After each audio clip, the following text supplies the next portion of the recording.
दोस्तों नमस्कार। बिहार में नए मुख्यमंत्री के रूप में सम्राट चौधरी के शपथ ग्रहण के अब लगभग 20 दिन पूरे होने वाले हैं और अभी भी बिहार की सरकार मात्र 3 मंत्रियों के सहारे चल रही है दोस्तों। लेकिन अब बिहार के विधायकों का इंतजार की घड़ी लगभग समाप्त होने वाली है। बिहार में किसी भी क्षण मंत्रिमंडल का विस्तार हो सकता है। माना यह जा रहा है कि 7 या 8 तारीख को बिहार में मंत्रिमंडल का विस्तार होना है और इसी क्रम में भारतीय जनता पार्टी कोटे से नए संभावित मंत्रियों की सूची पर अंतिम मुहर लगवाने के लिए मुख्यमंत्री सम्राट चौधरी दिल्ली में है। दिल्ली में अमित शाह से किसी भी क्षण इनकी मुलाकात हो सकती है और अमित शाह भारतीय जनता पार्टी के बारे में सबको पता है। भारतीय जनता पार्टी में जितने भी सांगठनिक फैसले होते हैं वो सब प्रायः आप कह सकते हैं कि विगत 10 वर्षों के अंदर अमित शाह ही लिया करते हैं, तब तक जब तक कि नरेंद्र मोदी के हस्तक्षेप की आवश्यकता न पड़े। ठीक है, तो दोस्तों सम्राट चौधरी की मुलाकात उसी मुहर लगवाने के लिए अमित शाह से किसी भी क्षण हो सकती है। इससे पहले सम्राट चौधरी ऑलरेडी नीतीश कुमार से उनकी बातचीत हो चुकी है और माना यह जा रहा है कि जनता दल यूनाइटेड के कोटे से जिन विधायकों को मंत्री पद मिलना है, जिनका शपथ ग्रहण होना है, उस पर नीतीश कुमार ने अपनी संस्तुति और सहमति प्रदान कर दी है। माना यह जा रहा है कि सम्राट चौधरी को सहमति मिल चुकी है चिराग पासवान की भी। चिराग पासवान से भी मुलाकात हुई है सम्राट चौधरी की।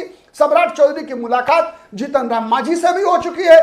सम्राट चौधरी की मुलाकात उपेंद्र कुशवाहा से भी हो चुका है और इन तीनों दलों ने अपने अपने मंत्रियों के नामों को फाइनल कर दिया है। दोस्तों माना यह जा रहा है कि चिराग पासवान की पार्टी के हिस्से फिर से 2 मंत्री पद जाना है, जिसमें दोनों पुराने मंत्रियों को ही दोहराने की बात चली है। मतलब संजय स्क्वायर, संजय सिंह और संजय पासवान। बखरी विधानसभा सीट, सुरक्षित विधानसभा सीट के विधायक संजय पासवान जो कि पिछली सरकार में गन्ना मंत्री थे, उनको फिर से एक बार मंत्री पद मिलना तय है। साथ ही संजय सिंह भी मंत्री बनेंगे, इस बात में कहीं कोई संशय नहीं है।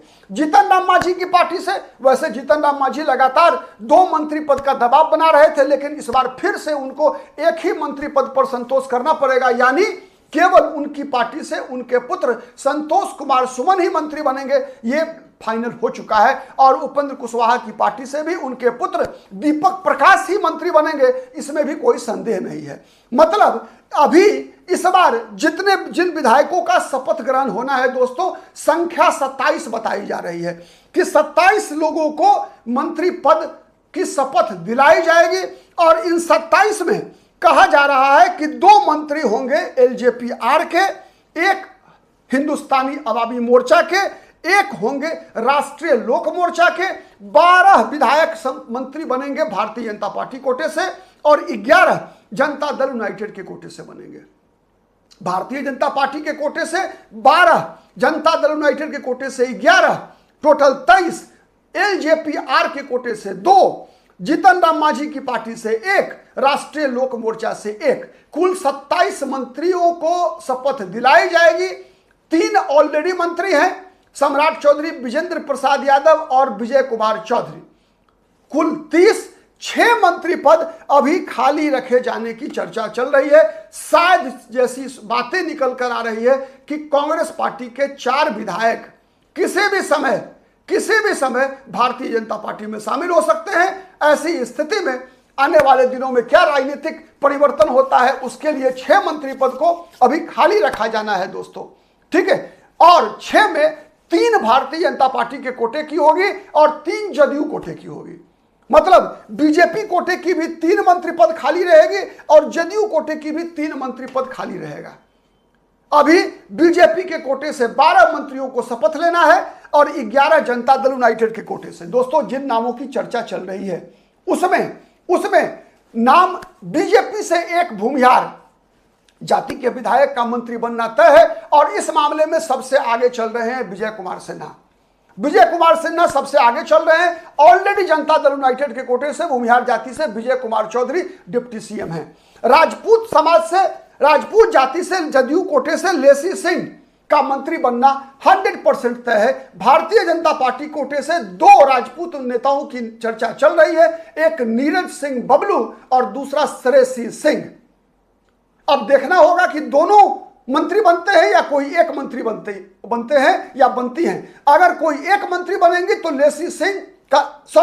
श्रेयसी सिंह नंबर 1 पे होंगी, इस बात की पूरी संभावना जताई जा रही है। दोस्तों, मुस्लिम उम्मीदवार में जमा खान का मंत्री बनना 100% तय है। 1% भी शक नहीं है जनता दल यूनाइटेड के कोटे से जमा खान के मंत्री बनने में, कहीं कोई कंफ्यूजन नहीं है, चूंकि एकमात्र मुस्लिम विधायक हैं ये पूरे एनडीए के अंदर। ब्राह्मण कोटे से जदयू से कोई विधायक मंत्री नहीं बनने जा रहा है। ब्राह्मण चेहरा 2 होगा बीजेपी के कोटा से ही, दोनों बीजेपी कोटा से होंगे। एक होंगे मंगल पांडे जिनका मंत्री बनना 100% तय है। दूसरा नीतीश मिश्रा जो कि लगातार कई वर्षों से मंत्री नहीं बन पा रहे थे, केवल नीतीश कुमार के साथ इनका केमिस्ट्री गड़बड़ था। केमिस्ट्री क्यों गड़बड़ था दोस्तों, उसका कारण समझिए। जब नीतीश मिश्रा जदयू में थे, जदयू में जब विभाजन हुआ तो जीतन राम मांझी के साथ गए नीतीश मिश्रा, और जीतन राम मांझी के साथ गए उसके बाद महाचंद्र प्रसाद सिंह, सम्राट चौधरी और नीतीश मिश्रा, ये सब बीजेपी में जीतन राम मांझी की पार्टी से शामिल हो गए थे। क्योंकि नीतीश कुमार का भरोसा नीतीश मिश्रा पर बहुत ज्यादा था, इसलिए नीतीश कुमार लगातार नीतीश मिश्रा जब उनके साथ गए तो फिर नीतीश मिश्रा को हर वक्त साइड करने का, बीजेपी कोटे से भी मंत्री बनाने को नीतीश कुमार तैयार नहीं होते थे। दूसरा एक और कारण था, एक मयान में 2 तलवार। संजय झा भी जदयू में बड़े ताकतवर नेता हैं और एक ही क्षेत्र से, एक ही मधुबनी जिले से, झंझारपुर इलाके से संजय झा, नीतीश मिश्रा दोनों आते हैं। लेकिन अब इस बार लग रहा है कि नीतीश मिश्रा का भाग्योदय हो रहा है। इसलिए हो रहा है दोस्तों कि माना जाता है कि सम्राट चौधरी के पिता शकुनी चौधरी और जगन्नाथ मिश्रा, नीतीश मिश्रा के पिता डॉक्टर जगन्नाथ मिश्रा, जब कांग्रेस के शासनकाल के दिनों में दोनों के बीच काफी बेहतर संबंध हुआ करता था। सम्राट चौधरी के पिता शकुनी चौधरी और नीतीश मिश्रा के पिता डॉक्टर जगन्नाथ मिश्रा के बीच जब तक शकुनी चौधरी कांग्रेस की राजनीति किया करते थे, माना जाता था कि शकुनी चौधरी डॉक्टर जगन्नाथ मिश्रा के कैंप के, गुट के एक बड़े चेहरे के रूप में जाने जाते थे। शकुनी चौधरी ने तब कांग्रेस छोड़ा जब कांग्रेस का सितारा डूबने लगा। तो इसीलिए नीतीश मिश्रा भी मंत्री बन सकते हैं मंगल पांडे के साथ साथ, इस बात की पूरी संभावना है। अब आते हैं ओबीसी में। ओबीसी कोटे से जिस चेहरे की कंफर्मेशन है, रामकृपाल यादव का मंत्री बनना 100% तय है। भारतीय जनता पार्टी के कोटे से मंत्री बनना 100% तय है। सुनील कुशवाहा का भी भारतीय जनता पार्टी के कोटे से, बिहार शरीफ के विधायक है, इनका मंत्री बनना तय है। तो कुशवाहा और यादव कोटा बीजेपी से और कुर्मी मंत्री बनेंगे, मतलब श्रवण कुमार मंत्री बनेंगे जदयू कोटा से। ऑलरेडी मुख्यमंत्री सम्राट चौधरी कुशवाहा है, ठीक है। ऑलरेडी यादव जाति से विजेंद्र यादव डिप्टी सीएम है।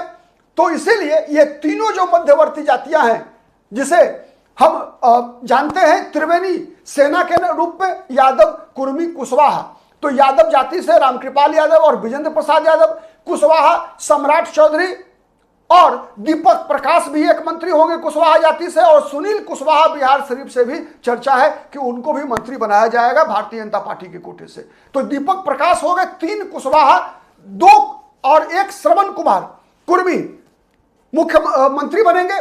इसके अलावे अति पिछड़ा कोटा से, वैश्य कोटा से, भारतीय जनता पार्टी के कोटे से, कलवार समाज से, कलवार अति पिछड़ा में नहीं आता, कलवार समाज से भारतीय जनता पार्टी के कोटे से जो है वैश्य वर्ग से दिलीप जायसवाल और सुनील पिंटू का मंत्री बनना लगभग तय है, ठीक है। इस बात में भी कहीं कोई शक नहीं है। वैसे ही जदयू कोटे से अति पिछड़ा समाज से मदन सहनी का मंत्री बनना 100% तय है। फिर से एक बार वहीं भारतीय जनता पार्टी के कोटे से रमा निषाद का मंत्री बनना 100% तय है। इसके अलावे जो धानुक, कहार ऐसी जातियां हैं दोस्तों अति पिछड़ा में, उसमें जो प्रमोद चंद्रवंशी भारतीय जनता पार्टी के कोटे से जो कहार जाति के हैं, और धानुक जाति से बूलो मंडल जदयू कोटा से और भारतीय जनता पार्टी कोटे से प्रमोद चंद्रवंशी का मंत्री बनना तय है। संजीव चौरसिया जिसे हम कहते हैं ना कि चौरसिया समाज के से आते हैं, लगातार कई बार से इनके मंत्री बनने की चर्चा होती रही है। इस बार इनका भी मंत्री बनना तय है। इसके अलावा अति पिछड़ा कोटे से भारतीय जनता पार्टी की ओर से भरत बिंद जो कि शाहाबाद इलाके से विधायक है, उनका भी मंत्री बनना तय है दोस्तों। इसके अलावा श्याम रजक दलित कोटा से, श्याम रजक का जदयू कोटे से इस बार मंत्री बनना तय है। इसके अलावे फिर से एक बार सुनील कुमार वाल्मीकि समाज से और बीजेपी कोटे से वाल्मीकि समाज से, रविदास समाज से जनक राम का मंत्री बनना तय है। पासवान समाज से संजय पासवान ऑलरेडी संजय पासवान जो है वो प्रतिनिधित्व कर रहे हैं लोक जनशक्ति पार्टी से सरकार में। वहीं भारतीय जनता पार्टी कोटे से लखेंद्र पासवान का फिर से मंत्री बनना तय है। वैसे चर्चा में कविता कुमारी पासवान भी हैं, कविता कुमारी पासवान भी चर्चा में हैं मंत्री बनने के लिए। ठीक है दोस्तों, तो इस प्रकार से हमने देखा कि 23 लोग भारतीय जनता पार्टी और जनता दल यूनाइटेड, बीजेपी से 12, जदयू से 11, 2 लोक जनशक्ति पार्टी रामविलास से, 1 हिंदुस्तानी अवामी मोर्चा से, 1 राष्ट्रीय लोक मोर्चा से। आप कह सकते हैं कि पूरा सामाजिक और क्षेत्रीय हर संतुलन को बनाने का प्रयास जिस जाति से, जिस वर्ग से बीजेपी मंत्री बना रही है, उसके उलट जदयू के हिस्से में जा रहा है। अगर भारतीय जनता पार्टी उत्तर बिहार से मंत्री बना रही है जिस समाज का, उसी समाज से दक्षिण बिहार से या मध्य बिहार या पूर्वी बिहार से जदयू मंत्री बना रही है, तो ऐसा एक सम्मिश्रण बनाने का प्रयास लगातार किया गया है।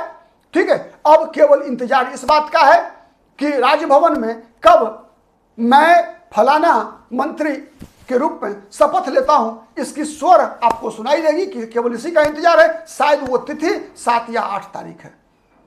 आज के लिए इतना ही, फिर मुलाकात होगी किसी अन्य मुद्दे पर। तब तक के लिए नमस्कार।